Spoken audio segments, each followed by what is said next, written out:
This is the first interview in a long line of interviews I'm planning on doing. I'm going to interview every willing member in the Kindred and ask the same exact questions so that you can see the various different opinions and beliefs and the overall wide range of what makes up our Kindred that's been functioning for the past 3 or so years, 3.5 years.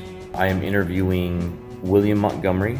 We call him Val because in his wife's native language, she's Namibian, his name is Valhelm. Val is short for that. A couple of years ago at a solstice, we dubbed him Val the Elkhearted because he's very passionate about his beliefs. He's got a very strong heart and he's got a totemic association with the elk. So what brought you to heathenry? A craving for the old ways. I've always been inclined towards them from an early age, practicing different types of stuff. No real book to follow, just my own intuition. And then I met the Kindred kind of spontaneously while on working and got invited to hang out and realized that it was what I was looking for. It fulfilled whatever was pulling on me towards the old ways. So why Ausatru or heathenry specifically? It calls to me in the areas that I'm lacking. When I discovered it, I was in desperate need of some sort of sense of honor, some sort of sense of placement and being in the universe. And I needed some sort of moralistic guidelines to be a better husband, to be a better person to my own expectations. And when I found it, I found kind of that honor culture that really, really gave me the structure and something for me to work on and work towards. The honor system to me has been the redeeming quality all the way through. Yeah, I'd say the honor system, the honor culture behind it. What drawbacks have you encountered? I mean, drawbacks to a Kindred would be the frustration that not everyone sees eyes to eye on certain things. It's a minor drawback because at the same time I don't expect everyone to be like me or think like me, but sometimes it can be frustrating to organize events or different things when everyone has their own idea of how it should be, and we're all spend too much time bickering about how we think it should be. But the caveat to that is that with the Kindred we're in, we kind of gotten to the point to where we all just kind of do the parts that we want. So we don't sit around saying what we should all do. Gothi does his thing, I do my thing, and it all just organically happens. So, like, minor drawback, really.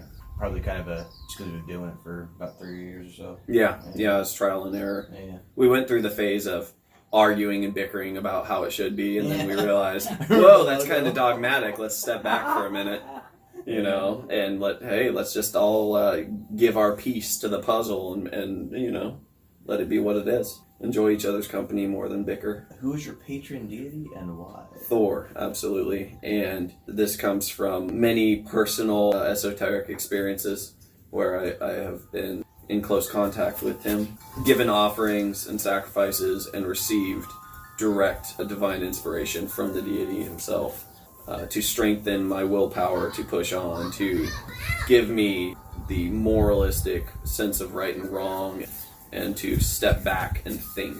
I think that's something that Thor's undercredited for because of the primary sources. He's not given the credit that he deserves in the aspect of not only the strength physically and mentally, but the strength to stop, think about your words and your actions, and correct them if you find that they aren't really honorable.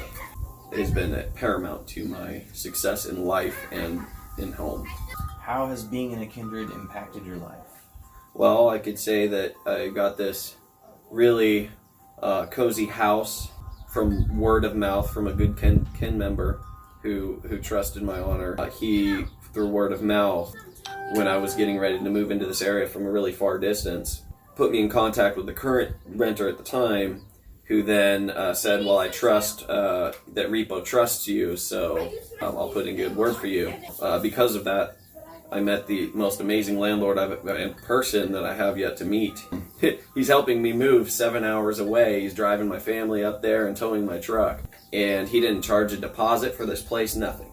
So that's one. Two, that same Kindred member got me a job when I needed to get out of the current job. And then another Kindred member gave me a job that got me into a whole new job sector that I would never have done, which was security. And I've enjoyed very much. It has directly affected through my own ability to give that the honor of them putting in for me, to give as much honor back. Anyone can request a friend get a job. Anyone can request or put in a good word for somebody getting a house, but you're not only holding your honor at stake, but theirs. And so yeah, your reputation's on the line. I was, their, mine and theirs. So because I was willing to honor both their honor and mine, it has been and will be continue to be good. And there's no sour feelings or weirdness anywhere. How do you perceive you've affected others? So I can be pretty brash with people. I try to say things straight to people. I don't do it out of, especially within the Kindred, I don't waste my words because I don't care about the person. I try to make them feel bad. Or I'm not wasting my words. I say what I say because I care about them, and I want them to at least have somebody who can tell them the hard truth. I think that's somewhere in the Havamal. A good friend will tell you words you'd rather not hear. That's definitely been the case with other Kindred calling me out on my bullshit. And I take it to heart, and I listen, and I try to evolve from other people's perspectives of me. I would imagine that my effect on other people in the Kindred would be similar. Evolving and changing through setting good example, through being a positive role model for some people. I feel that I've at least impacted people, not negatively. To some degree, I would hope that I've impacted them in a positive way, given them something to look up to or forward to. That's how I would like to perceive it. But I hold people to honor, and I expect them to hold me to honor. What to you is Drengr? Drengr, to me, is, obviously we know what the translation would be. I feel like the translation of it goes deeper than what we can put into English words. I think that Drengr means something so much more than just manly.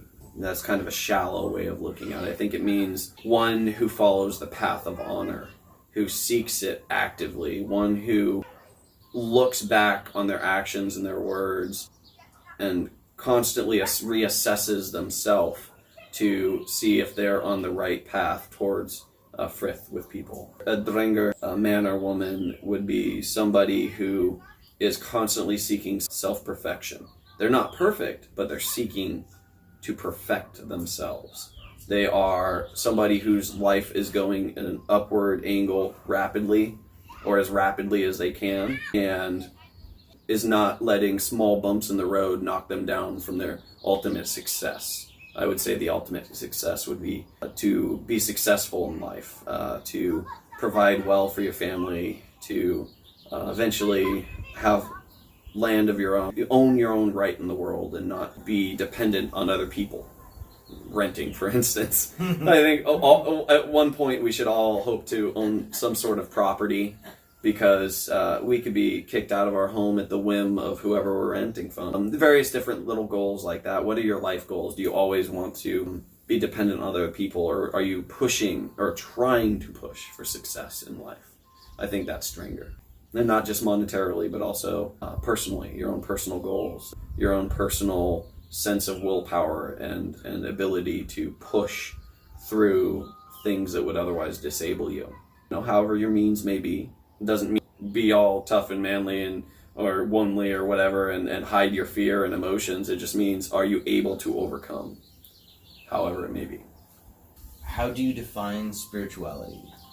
I define spirituality as the connection to the world that we limit ourselves naturally, culturally here, especially in the United States. With our cultural background, religious perspective, we tend not to see the magic in nature. We tend not to see the beauty in nature. We look at a forest and we go, those are some cool trees. We don't look at it as a living organism that has its own power. A forest, all the trees are connected, they all communicate. There's spirits in the forest. It's a home for the spirits. It's not a forest with trees and animals. It's a magical world. I think that spirituality, my spirituality, is looking at everyday things in nature and trying to reconnect with the ways I feel it was seen, the magic in the world. Before we knew how to scientifically break things down, the world had its own explanation, equally as valid in my opinion. All that knowledge is lost, so my spirituality is trying to rekindle that perspective, the old perspective, because in rekindling that, I truly get a fulfilling experience from the old ways. It comes to an end point. If all you do is read the primary sources and know your knowledge, it comes to an end point. It comes to a point where you don't get much from it. You have to connect in your own way to the spiritual and the divine. You have to call on the powers of the gods if you can. No, they don't listen to just anyone. You have to leave a good sacrifice. You have to call on the help of your ancestors. You have to utilize the good blessings of the land Batir. You have to build that connection with the natural world in order to really see the beauty behind the old ways. And as soon as you do, it's awe-inspiring. You will transport into another world when you connect with it. You can connect to something so much deeper than the surface level that exists. And in doing that, let me tell you, it strengthens you like no other. The hardships can bounce off you left and right, and you push right through. Just knowing and feeling that divine inspiration that's there, but that we don't allow ourselves to see because we have our own scientific explanation for why trees are the way they are, or why this, that, the other. It clouds our connection to the divine, to the spiritual world. So spirituality is, to me, with a heathen perspective, is rekindling the ways that were lost and the connection to nature and the other world. So that was it. Let me know what you think. If you have any questions that you would like me to add to the interviews, let me know. I'm going to try to make the questions pretty uniform. Though we have a guideline to go off of. Remember to like, comment, subscribe, share, all that other happy crap. Horn.